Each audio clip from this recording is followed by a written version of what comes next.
Bones, soy Iván y voy a enseñaros Zaragoza. Romanos, cristianos, xudíos y árabes deixaron unha profunda impronta na ciudad, e eso notas en el centro histórico.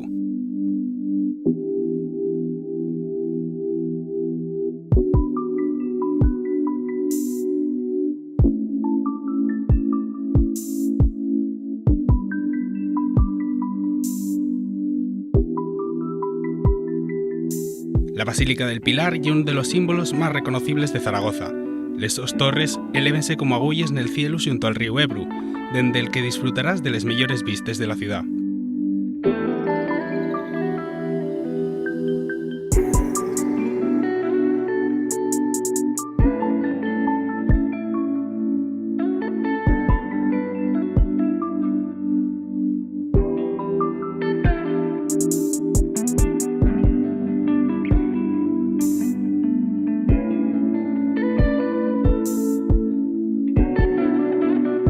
Y obligada la visita al Museo de Goya, instalado en el Palacio Renacentista del Pardo, y la Plaza del Pilar, siempre llena de vida.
Na estrecha zona del Tubo, vecinos y turistas entemécense para disfrutar de tapes, vinos y cerveces.